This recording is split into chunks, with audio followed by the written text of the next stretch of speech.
ទទួលស្គាល់ថា break up តែមានលុតថ្មីនឹងទេប៉ុន្តែពីមួយថ្ងៃទៅមួយថ្ងៃទទួលបានការកំងច្រើនមែនទែនពីបងប្អូនមិនថាតែអ្នកនៅខេត្តមិនថាតែបងប្អូននៅក្នុងភ្នំពេញទេគឺកំងស្មារតីគ្នាតែម្ដងដោយសារតែ break up គឺជាប្រភេទ skin care ដែលឆ្លងកាត់ការពិសោធន៍ត្រឹមត្រូវពីអ្នកឯកទេសសើស្បែករូបមន្តរបស់ប្រទេសជប៉ុនបងប្អូនប្រើដោយទំនុកចិត្តប្រើដោយបានផលពិតតែម្ដងសម្រាប់បងប្អូនដែលព្យាយាមលាប skin care យូរខែយូរឆ្នាំហើយប៉ុន្តែអត់ឃើញស្បែកមុខរបស់ខ្លួនឯងប្រសើរតាមការចង់បានរបស់យើងដល់ពេលហើយបងប្អូនសាកប្រើជាមួយនឹង break up ប្រើដោយទំនុកចិត្តបងប្អូនអត់ចាំបាច់ក្រែងរអាក្នុងការខូចមុខទេដោយសារតែមុនចេញលក់នៅលើទីផ្សារនេះណាប្រៃអាប់ឆ្លងកាត់ការពិសោធន៍យូរមែនតែនដែលបងប្អូនប្រើទៅដឹងតែបានផលតែម្ដងនេះគឺជាឈុតបន្តឹងនិងចិញ្ចឹមស្បែកមុខពីប្រៃអាប់ស្បែកមនុស្សប្រុសមនុស្សស្រីត្រូវការចាំបាច់ខ្លាំងមែនតែនសម្រាប់បងប្អូនដែលសង្កេតឃើញស្បែកខ្លួនឯងស្ងួតស្អាប់មានរុនរោមធំមានស្នាមជាំអាចរុយស្នាមជ្រឿជ្រួញក៏ច្រើនធ្វើឲ្យយើងមើលទៅចាស់មុនអាយុអាចប្រើជាមួយនឹងឈុតនេះបានព្រោះថាឈុតនេះសំខាន់ណាស់បងប្អូនជួយស្បែកមុខរបស់យើងឲ្យតឹងហាប់ណែនក្មេងជាងវ័យលែងមានស្លាកស្នាមអីទាំងអស់នៅលើមុខ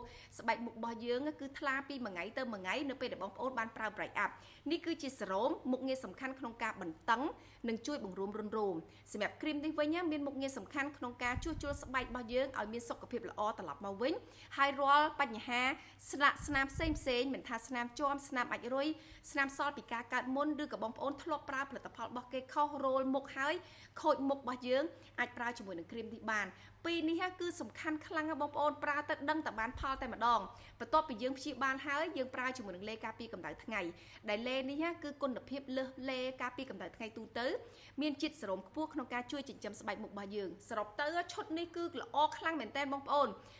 ហ៊ានប្រើបងប្អូននឹងទទួលបានស្បែកមុខដែលល្អខ្លាំងតែម្ដងហើយបងប្អូនមិនបាច់បារម្ភទេអត់មានជាតិកាត់អត់មានអីទាំងអស់តែមានតែសារធាតុចិញ្ចឹមស្បែកមុខដែលស្បែកមុខកំពុងតែត្រូវការបំពេញជាតិទឹកផ្ដល់សំណើមស្បែកមុខរបស់យើងឲ្យឃើញគីឡូហាប់ណែនក្មេងជាងវ័យសួរថាអ្នកណាមិនចង់បានឥឡូវនេះតើមាន promotion ណាបងប្អូនបញ្ចុះតម្លៃរហូតដល់ 30% ច្រើនណាស់ចាបញ្ចុះ 30% ហើយរាល់ការកំងរបស់បងប្អូនមួយឈុតណាទទួលបាន10ទឹកនេះមួយហើយថែមជាមួយនឹងកាបូប skin care នេះមួយទៀតបងប្អូនកម្មវិធីនេះពិសេសខ្លាំងមែនតើពីព្រោះថាក្រុមហ៊ុន break up គឺចង់ឲ្យបងប្អូនទាំងអស់គ្នាសាកល្បងត្រឹមឈុតដំបូងអញ្ចឹងឥឡូវតន់មាន promotion សាកល្បងបងប្អូននឹងទទួលបានស្បែកមុខដែលយើងតែងតែប្រាថ្នាចង់បានជាមួយនឹងឈុតព្យាបាលបន្តឹងនិងចិញ្ចឹមស្បែកមុខរបស់យើងជាមួយនឹងឈុត break up